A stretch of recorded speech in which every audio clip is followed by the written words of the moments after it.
New try. Let's see if it's working here.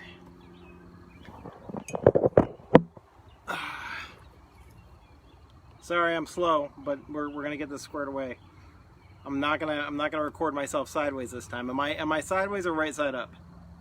I think I'm right side up. Hey, look at that. Scott Howard here, author of 3 Days and 2 Nights. I promised you I'd do a little live reading today. So here I am. I'm outside this time. I'm going to read to you from a new story of mine. It's called Dark Matters. It just came out this December in a compilation by the Piedmont Journal of Poetry and Fiction, and now it's available on Kindle if you're so inclined. But it's quarantine and we're all looking for things to do, so if you find that you like it and you want a copy of it, just shoot me a message or leave a comment in the feed, and I will happily send you a PDF. I write things to be read. I don't write them to make a few cents from Amazon, so either way. Anyway, I'm gonna read to you from Dark Matters. If you like it, at least do me a favor and go drop a like on Goodreads or a rating on Amazon or something like that. It's called Dark Matters, a morality play in 3 acts. It's sort of Black Mirror-esque sci-fi, a little bit religious, hopefully makes you feel a little bit weird as things go on. So hey Kevin, hey Sean. So I will read. Dark Matters, a morality play in 3 acts by Scott Davis Howard. You yawn, shiver, and board the commuter hover train, sipping your medicated coffee as you search for a reasonably clean seat on which to spend the 79 minutes from Nashua to your law firm in Hartford. Sweeping some bagel crumbs from the Teflon upholstery, you settle into an unobtrusive nook. You've been looking forward to the final chapters of the visual classic library book that you've been watching for weeks, Dante's Inferno. The immersive imagery has been haunting your dreams every night, but you can't seem to get enough. The company spared no expense on this production. Yesterday, you left Odysseus burning in torment and met the giant Ephialtes, who would take you and Dante down into the 9th level of perdition. That's 1 floor above my cubicle. You chuckle, thinking briefly about the office. You cough. Your coffee tastes like Robitussin. Just then, the Cerebrocaster alert buzzes inside your head. The Pharmatech node in your cortex flashes an image of a frosted white corpse onto your inner eye, overlaid with 3-dimensional letters spelling F. Bauer McClelland Memory Scan Special in 3 Acts. World premiere. It's followed by 3 blinking options: accept, dismiss, and snooze. You're annoyed and you consider canceling your ad-blocking subscription. You grunt, realizing that this must be one of those premium ads that don't get blocked. Glancing out the window at the suburban sunrise glinting on the frosted lithium solar roofs, you consider winking to dismiss the alert, or perhaps flicking your eyes to the right to at least snooze it until later. Then an audio track plays in your inner ear.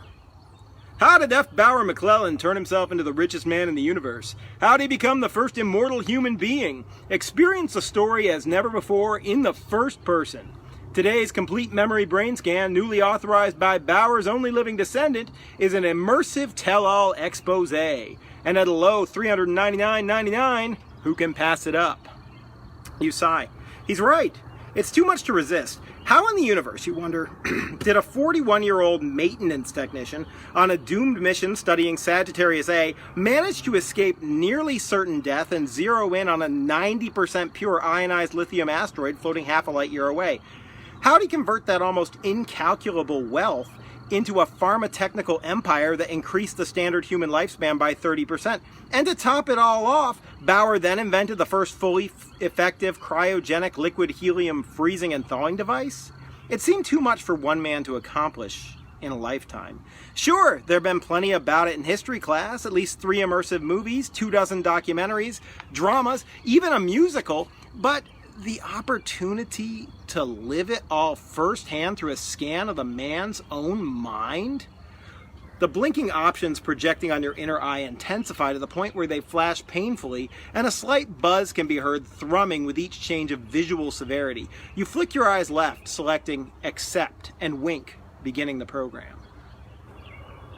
Act 1, December 25th, 2016 CE. The warning klaxons blare in your ears as you take a desperate look across the cramped control room and out the viewport of Sagittarius A's swirling maw growing ever closer. You figure that you're probably less than a minute from crossing the event horizon. In the distance, the bodies of the engineer and the commander have already passed the threshold, along with the scattered wreckage and debris that had been blasted from the hydrogen fuel cell they've been attempting to repair. Their white spacesuits are beginning to darken from the redshift as they fall deeper into the gravity well, and your degrading high-speed orbits dragging them out of your field of vision. They've already spaghettified, you know. The sun's right behind me. I'm going to try and block it a little better for you. There we go. Let's see. They've already spaghettified, you know, but that can't be seen from the outside due to the singularity's effect on light waves. At least they got to die together. You think, feeling how incredibly alone you are. A very Merry Christmas to me, you add, full of ironic self-pity, then shrug. At least the corpse of the pilot is here with you, zipped in a bag in storage. Returning your focus to the display, your eyes scan across no less than 5 warning lights. Hull stress has eclipsed safety limits. Fuel reserves read 0. Batteries are below 23%. The explosion rent a small hole in the oxygen tanks too. O2 levels have already dropped to 52% and continue their precipitous decline. This means that even if you can break free from the gravity and escape, and even if you get into a suit, you'll be dead of suffocation within 13 hours. Giving a defeated sigh, you wonder when the maw's pull will supersede the artificial gravity device and pin you to the wall. In preparation for the inevitable, you do the only thing you can think of. You smash open the emergency medical case and fumble for the syringe of trifetanol.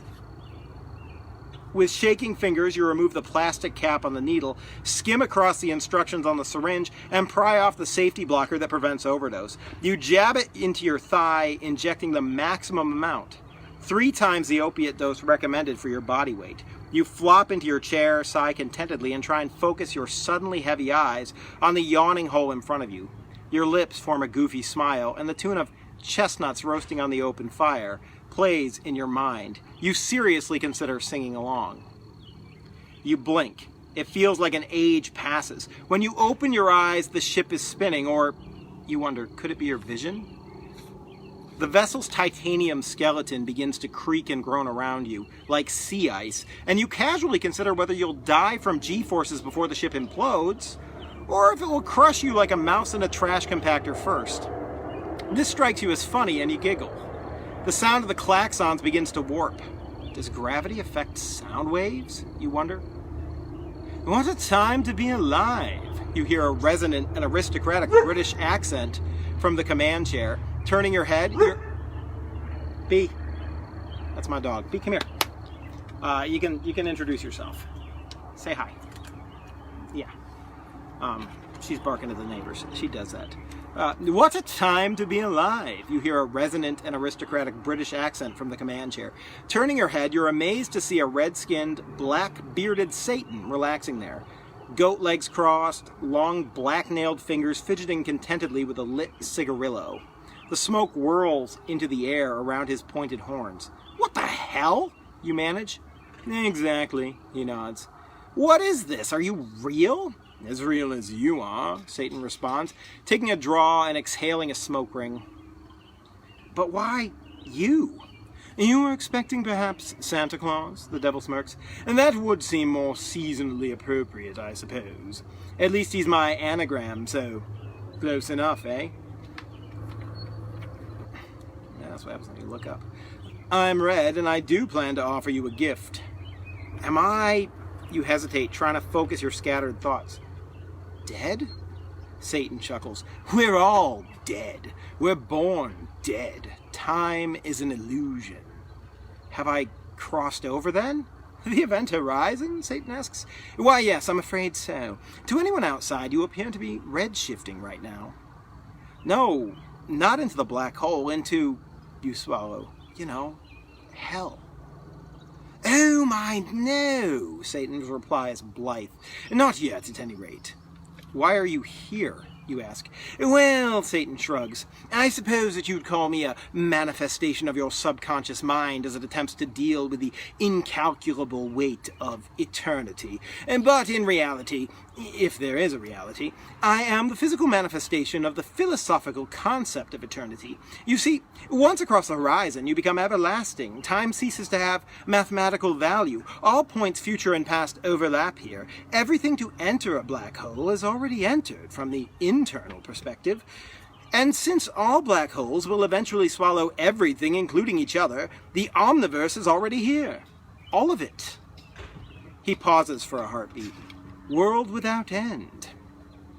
Satan scrapes a nail across one of his teeth, then examines it, running his tongue around his mouth. He clears his throat and continues.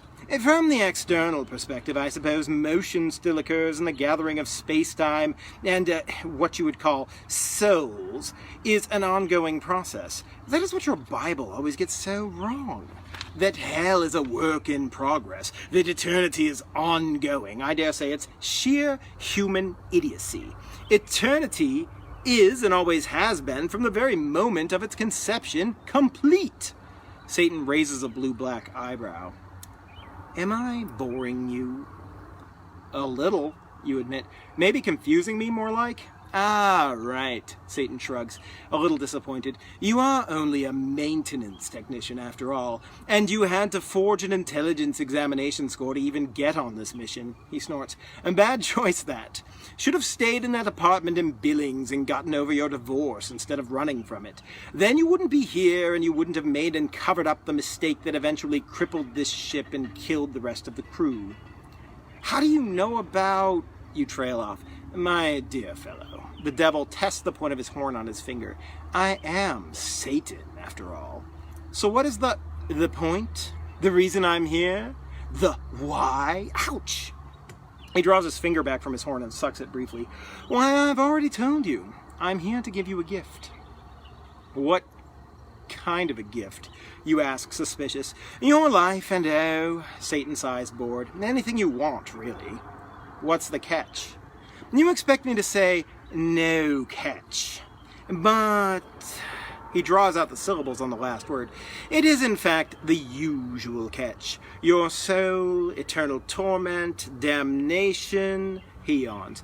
Demons, pitchforks, boiling pitch, utter hopelessness, perdition, inferno. You know the drill. Satan flicks out a forked tongue, licks his index finger and thumb, and then uses them to smooth the mustaches in his goatee. You glance out the viewport, seeing nothing but black, and feeling, rather than observing it spiral down into oblivion. Unnoticed to you before, the emergency lights have come on, everything seems dimmer, and you can actually track the wave-like motion of the light beams. What choice do I have, you ask? Death? Death, Satan agrees. What can I ask for? Aside from your life, Satan shrugs his red shoulders. The usual, I suppose. Wealth, power, knowledge, sex. But you'd better hurry. Your body's about to fail. You focus your wandering thoughts and come to a decision. Okay, I'll take life. I want wealth, though, to be the richest man in the universe. And I want brains, to be a premier genius of mankind like Einstein, Huang, or Hawking. But not crippled like Hawking, you add hastily. Anything else? Satan asks, masking another yawn. I want love. Satan gawks. Who do you think I am? He demands. Love, he says the word with distaste, is not in my purview. Fine, then lust. Successful completion of any lust I have. Any lust? Satan asks, shaking his head. You do remember Paris and Helen? It's an easy way to end up dead. Perhaps you shouldn't be so greedy with your wishes. You nod your head, thinking his comment sensible. Fine, you agree. Strike the lust. Money and intelligence seem good enough for me.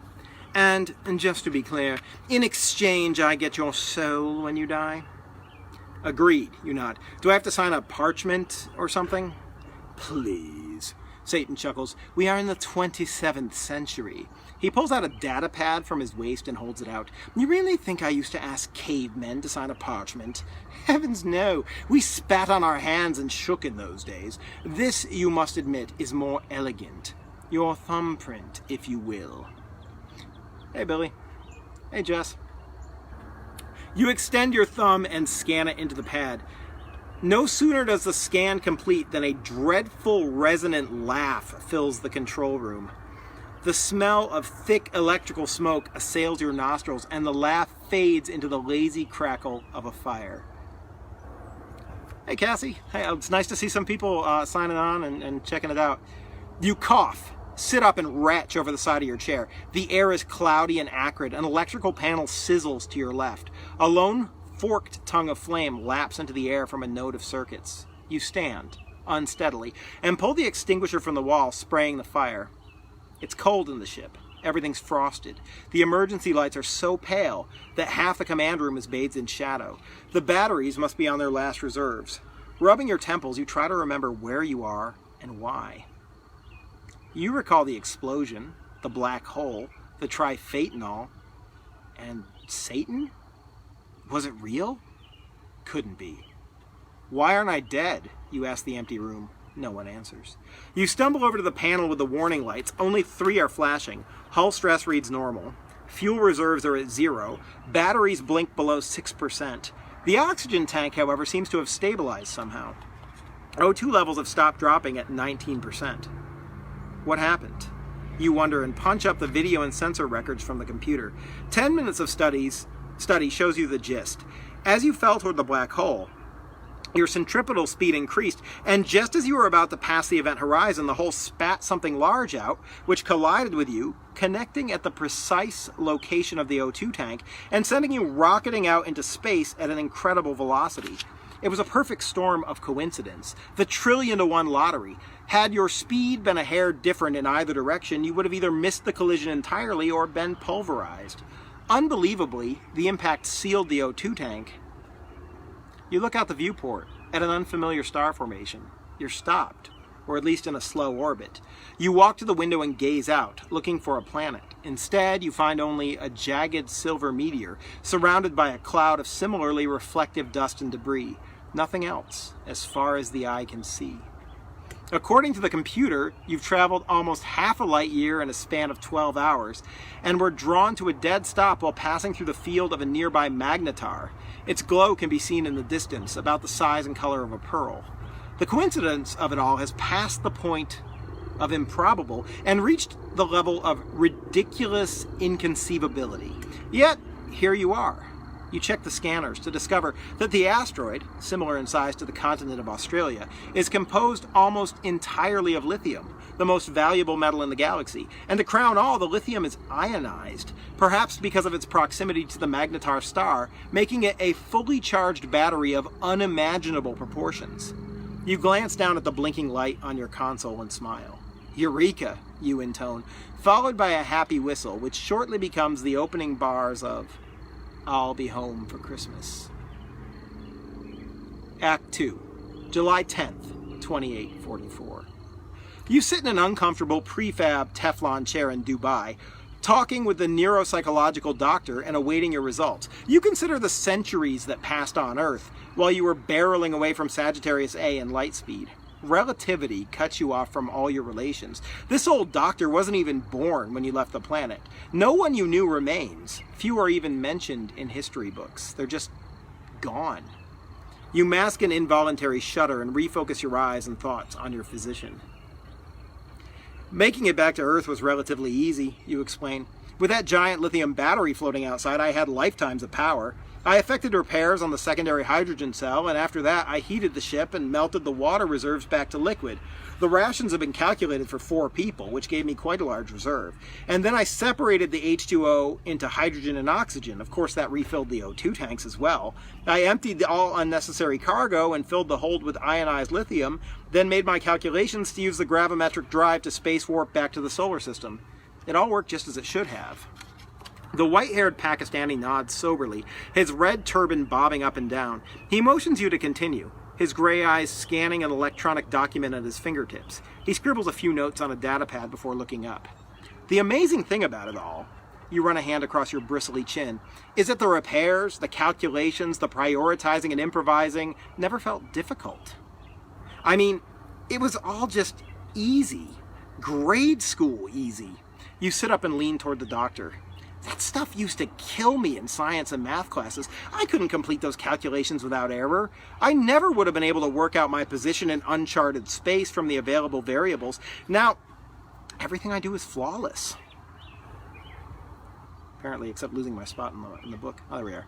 And then the world progressed over 200 years while I'd been gone. Science, politics, economy, and I haven't missed a step. I read a few newspapers and journals and put the patterns together. I should be a castaway, but I feel more at home here than I did in my own time. Even cutting-edge science just feels like logic problems now. I'm trying to figure out why. I should be able to help you with that, the doctor says gravely and reaches over to give your leg a reassuring pat. The scan results are still compiling. Good. I want that data because everything I've done since my return, everything has turned to gold. I'm richer than, what is it they say, the dreams of avarice? And my company is making me even more so. It seems somehow wrong that pharmatech is increasing both my wealth and the average lifespan and quality of life in new ways every day. I'm having my cake and eating it too. Hey Chandler, hey Allison. We should all be so lucky, the doctor agrees. But is it too much of a good thing, you ask? Am I too much of a good thing? Why question your great fortune? Think of the work you are doing, of pharmatech's goal to double the human lifespan, and let that be enough. Huh, you chuckle. If things keep going this way, maybe someday we'll all be immortal. The datapad beeps, drawing the old man's attention. He scrolls through some readouts in silence for a moment. Immortality would be a worthy endeavor for you to turn your prodigious intellect towards, the doctor says, awed. According to these results, you use your brain orders of magnitude more effectively and efficiently than the average person. I heard once that people use only 10% of their brains, you nod. What am I up to, Doc? 30%? Mr. McClelland, surely you know that the 10% statistic is a centuries-old myth. Why would our genetics produce so much brain matter? Never to use it. The idea is absurd. No, your synapse speed is elevated, highly elevated, unbelievably elevated, in fact. The initial results were so far beyond human parameters that the computer ran a second scan, which is why it took so long to get your data. So I think faster than anyone else? More than 20 times faster than those who register on the genius level. It's simply incredible. Why? Why indeed? I shall have to study that and get back to you. Though, he coughs, truth be told, if you put your intellect to it, you could have the answer in a fraction of the time. Your ability may have been activated by the gravity or radiation of the black hole. You are the only man to get that close to one and survive. It could have been the brief flight through light speed. You are also the only man to travel at that velocity rather than using the space warp technology. It could, I suppose, be the effects of the magnetar or of being so close to so much ionized lithium. We must do a study. It's not the lithium, you reply, or my miners would all be ultra-smart too. Good point, the doctor agrees. His turban bobs again. But I must say that given your brain's electrical speeds, you should put your mind to the greatest questions of the age. Mere business dealings are beneath you. Immortality, you ask? A lofty goal, he says, but if it is indeed humanly possible, you are the man to accomplish it. 2 hours later, you stand upon an antique Persian rug in your penthouse atop the world's tallest freestanding building, exactly a mile high by the old imperial measures. You gaze out at a panoramic view that spans from the Persian Gulf to the Gulf of Oman and the Indian Ocean beyond. The sun glints on the water and on the sands. Floating desalination stations wink with solar panels out in the seas. Sighing, you pace to your oversized waterbed and flop down, letting the undulations rock you.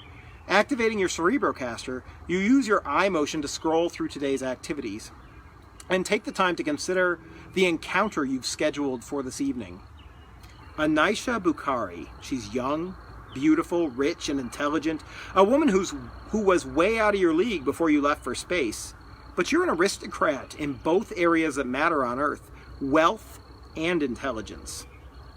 Anisha has raven hair and flawless skin, and she desperately wants to be involved with the world's richest, smartest man. She'd probably do anything to achieve it. Anything, you smirk. She puts your ex-wife to shame in every possible way, yet when you pine for physical contact, it's always Janet you pine for a particularly average-looking woman of short stature and short temper who left you alone in a sublet apartment in Billings, Montana 200 years ago, and who took your dog, Spock, with her. Janet left you for your callous nature, for your unending litany of excuses, and for your lack of ambition, and she's been dead for 2 centuries. Dust to dust. You flick and wink, canceling the date with Anisha. Satan, maybe you were right, you sigh. Lust is overrated. It's always so empty afterwards. Reaching for the bedside table, you pick up an age-beaten copy of the King James Bible and sit up. Odd, you think, that a self-professed atheist would keep that book with him on business trips. You walk over to the minibar and pour yourself a shot of scotch. Could it have been real? Could he have been real? You down the drink and take up the Bible again. Sometimes you can almost convince yourself that the whole Satan conversation was just a hallucinogenic side effect of the trifetanol overdose. It's a fact, you often remind yourself, that everything that's happened since does have a scientific explanation. Yet that data pad and the thumb scan. You open the book to the highlighted line on the much perused page, 2 Corinthians. You read aloud. And lest I should be exalted above measure through the abundance of my revelations, there was given to me a thorn in my flesh, the message of Satan to buffet me. You close the book and consider. Here you stand, exalted above measure, and Satan remains your only uneasiness in life. Your deal with the devil gnaws your conscience. And for what? Aren't I doing good? You demand aloud. Why should I go to hell when I do so much to benefit my fellow man? There is, of course, no answer. You think on the doctor's words. Immortality is a lofty goal, good for the world and for others, and undeniably good for yourself. If you were immortal, after all, you wouldn't die. And if you never died, Satan could never get your soul, even if he even existed. If that drug dream actually happened, you consider, then perhaps Satan himself made a vital error in granting you such wealth and such knowledge. Perhaps you could outwit the devil and win the bargain by simply failing to perish.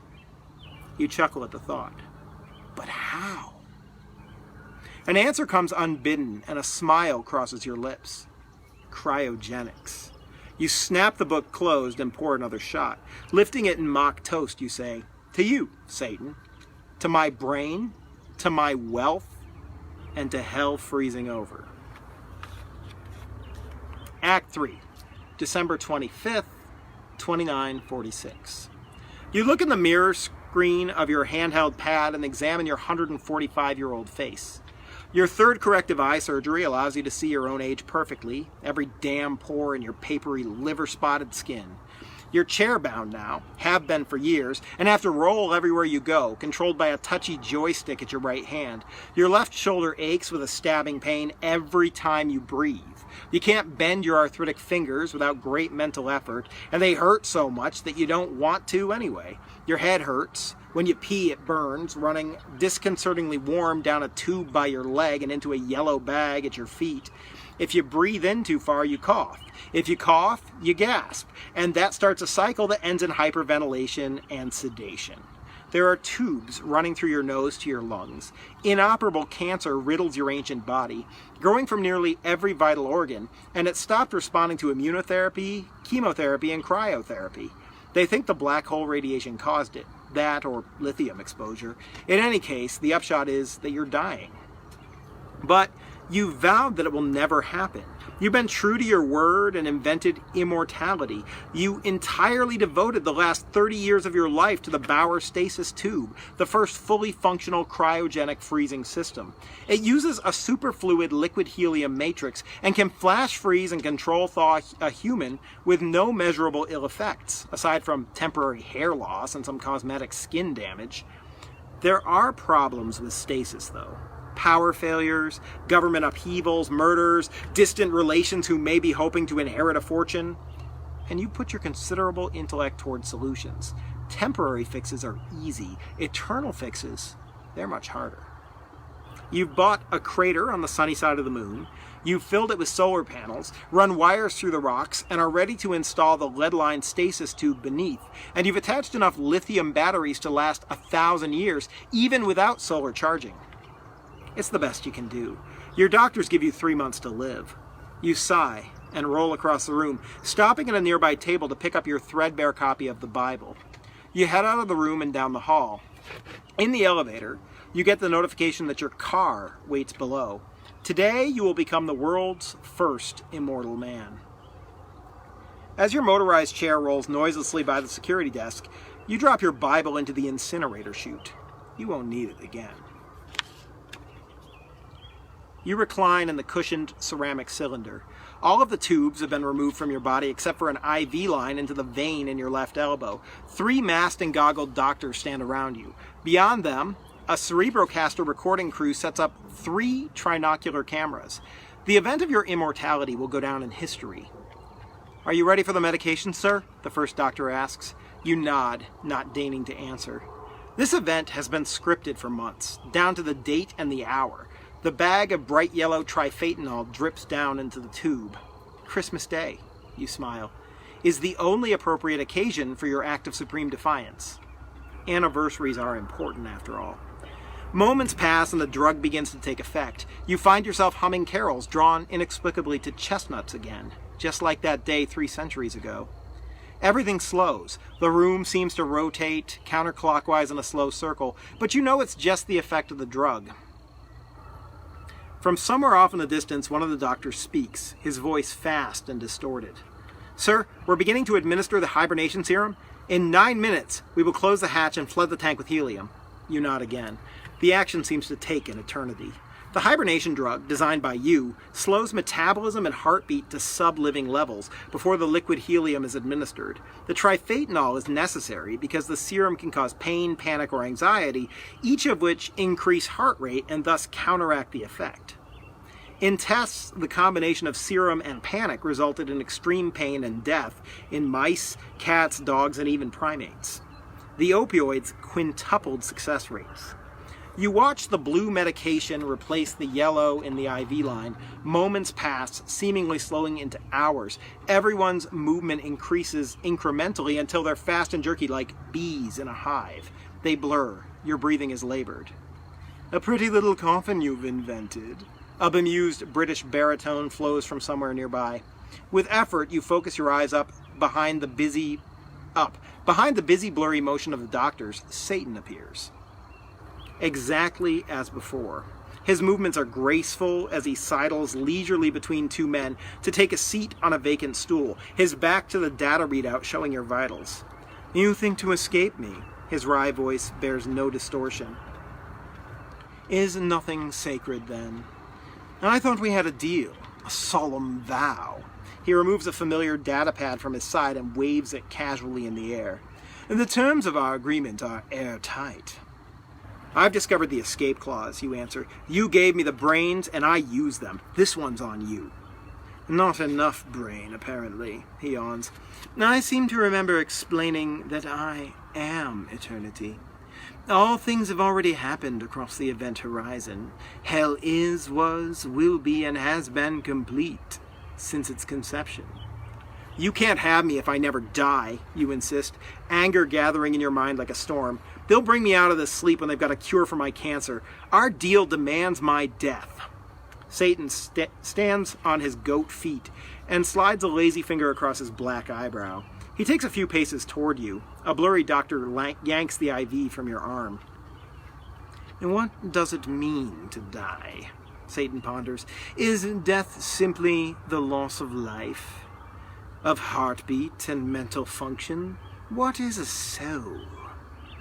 Tell me, my great brainchild, what kind of life you've guaranteed yourself in your icy coffin." You don't know how to respond. Perhaps he's trying to make you panic or cause a negative reaction to the drug. It would kill you, and he would win. Vowing not to let him do so, you force an insolent smile. The hatch begins to lower on the stasis tube. Satan bends below its falling glass surface to look into your eyes. "You take your definition of death from a scientific journal," he smiles. "I take mine from the philosophers. We'll soon see who's right." The lid closes with a click. A momentary hiss expels the oxygen, creating a vacuum. Seconds later, the superfluid liquid helium isotope floods the tank. The perspective changes in a jarring shift, moving out of F. Bauer McClelland's mind and into that of the trinocular cameras filming the event. You see his frozen face, blue and flecked with crystallized water. The angle zooms out to show the white ceramic tank holding him. In capital letters it reads, Bauer Stasis Tube, underneath which are the symbols indicating its liquid helium matrix, HE-L. And still beneath that, the name of the man entombed within it, Faust Bauer McClelland. The credits begin to play on your Cerebrocast, and you come out of your reverie. You sideline the scrolling names and glance out the window at the Hudson River? Its ice-crusted expanse passes beneath your train. Hell, you swear, realizing that you missed your stop over an hour ago, are late for work, and are nearing the Newburgh terminal. You flick your eyes, activating the home screen, and call work. James, the intern, shows up, a knowing twinkle in his eyes. You too, huh? He asks. McClelland? McClelland, you agree. How many others? Half our employees and most of our clients. When can you get back? An hour? I'll let Mr. Kinsella know. Thanks, Jimmy. Buy me a beer, he smiles, and we're even. A few minutes later, as you sit at the station awaiting the eastbound express, you try to distract yourself from worries about what Mr. Kinsella will say and of your turmoil over the McClelland expose by returning to Dante's Inferno. You pick up where you left off, in the hand of the ice giant Ephialtes, your view centered right behind the forms of Dante and Virgil, who are being carried down to the bottom level of the pit. To your surprise, you are released onto a vast sea of ice. Dante's narration continues over everything. Longfellow's translation. When we were down within the darksome well beneath the giant's feet but lower far, and I was scanning the lofty wall, I heard it said to me, Look how thou steppest, take heed thou do not trample with thy feet the heads of the tired miserable sinners. Whereat I turned round and saw before me, and underfoot a lake, that from the frost the semblance had of glass, and not of water. Dante and Virgil start out together over the glassy ice, avoiding the protruding heads of long-dead Italian sinners frozen forever. Frozen, you think. Odd, that. Pause, you say. Why is hell frozen in Inferno? The answer pops up in text on your inner eye. Dante owes the majority of his imagery to Christian mythology, but many additional inspirations for his Inferno come from Greek and Northern European sources. Frozen hell is a Germanic concept seen in Norse myth. Indeed, even the word hell, spelled in the Norse H-E-L, isn't an original Christian concept. Thanks. Unpause. The Cerebrocast continues. Then I beheld 1,000 faces, made purple with cold, whence over me comes a shudder, and evermore will come at frozen ponds. And while we were advancing toward the middle, where everything of weight unites together, and I was shivering in the eternal shade, whether 'twere will, or destiny, or chance, I know not. But in walking among the heads, I struck my foot hard in the face of one. While Dante starts a conversation with his chance or perhaps fated acquaintance, you shiver, looking round the desolate realm of the damned. Whoever engineered this visual classic version of the book really nailed the mood. It's dark in hell. Yet still light enough to see. The little light available comes up off the ice sheet like reflected moonlight in the snow, though there is no moon. A light mist clings to the ice, maybe 5 centimeters in width.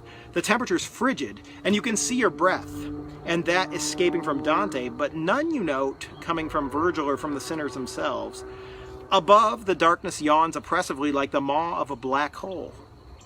The number of exposed heads increases the closer you get to the center of the lake, wherein is imprisoned the giant frozen form of Satan himself, too far away now to be seen clearly in the gloom.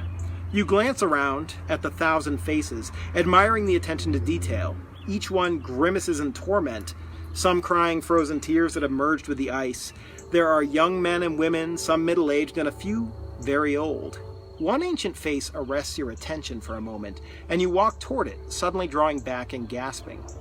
Its pale skin is flecked with crystallized water, and the old eyes look up at you pleadingly. F. Bauer McClelland? You ask. But it's more a point of fact. It's him, just as you saw him last. He doesn't respond. He can't hear you anyway. You're a viewer of the program, not a participant in it. You tremble. Why would the creators of this hell put McClellan's head in it? Whim? A perverse attempt at humor? Divine intent. A snippet of Dante's conversation punctuates your thoughts. You start and look over. He's still talking to the head that he accidentally kicked. What had Satan said to McClellan? I am eternity? All things have already happened across the event horizon? Hell is, was, will be, and has always been complete since its conception? Hell frozen over, you think. Hell in the Norse. You recall the bottom of the Bauer stasis tube. Liquid helium matrix. HE-L. You raise your head, squinting toward the center of the lake and the titanic form of Dante's Satan. He shifts, briefly, to face you, and despite the distance and the shrouding gloom, you swear you can see him flash a sardonic smile. Thanks for listening. That was Dark Matters. It's available on Kindle, or if you just want it, shoot me an email and I'll send you a PDF. I hope you enjoyed it. Try and come back sometime next week and read you something else, just to give you something to do. Have a wonderful rest of your weekend, folks. Thanks.